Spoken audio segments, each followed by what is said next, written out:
in a world that makes it difficult to unwind. Our calendars are always filled, and we find that we are living in this constant need for productivity and achievement. So much so that when we get a few minutes to ourselves, we start feeling guilty.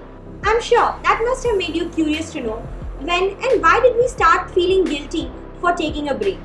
So in this video, I'm going to talk about that.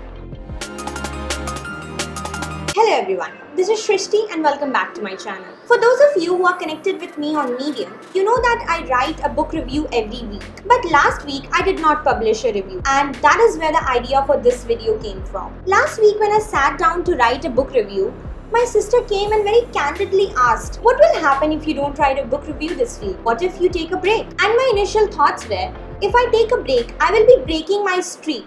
More than that, I would be dishonoring the commitment I made to myself and to the people who read my reviews. I would become indisciplined and lazy and lose my mojo for writing regularly.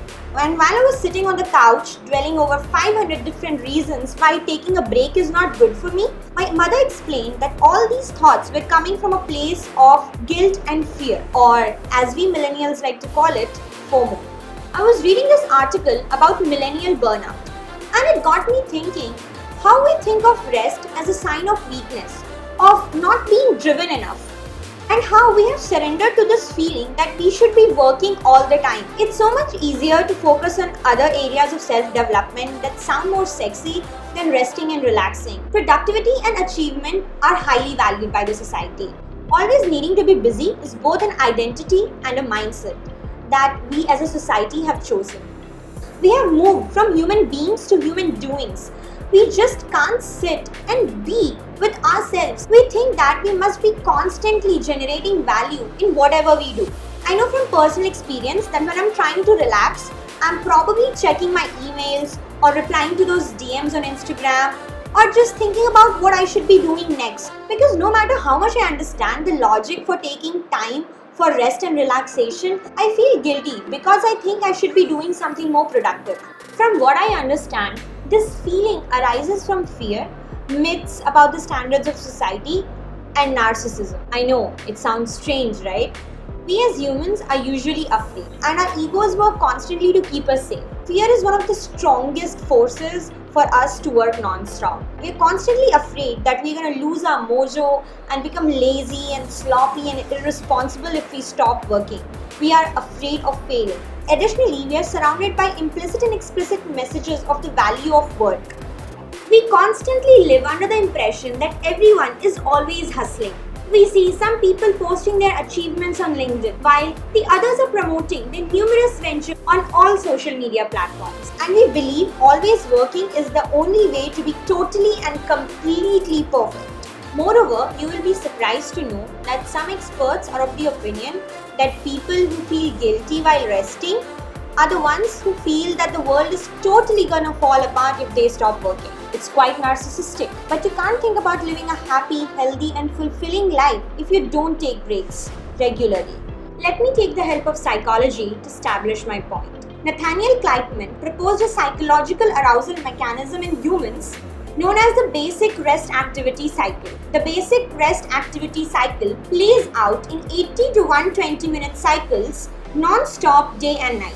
The cycle is mediated by the human biological clock in such a way that we experience 90 minutes of activity followed by 20 minutes of rest, known as the ultradian healing response. A full cycle lasts for about 110 minutes or so. But since each one of us are different, the length of a full cycle may vary from 80 to 120 minutes. The problem arises when we ignore these rhythms and try to maintain constant activity throughout the day, failing to heed our regular need for a break. During the last 20 minutes of the basic rest activity cycle, the brain waves slow and the body feels dreamy, tired and loses focus. But we forcefully try to override these with the help of caffeine, sugar and carbohydrates, and our body's own stress hormones like adrenaline. We have become addicted to the adrenaline rush generated by our stress hormones. We have convinced ourselves, and we have been convinced by the culture in which we work, that this is how we need to get things done. As a consequence, we become more reactive and less capable of thinking clearly, reflectively, or imaginatively. The secret to sustainable self-development is to take healing breaks. It's perfectly reasonable for us to have a schedule to encourage consistency and systematic activity, while at the same time taking occasional breaks to recharge and recuperate, to detox our minds from the anxiety and the worries. Taking a break is more than just about 20 minutes here and there. It's about good quality sleep. It's about days offs and holidays.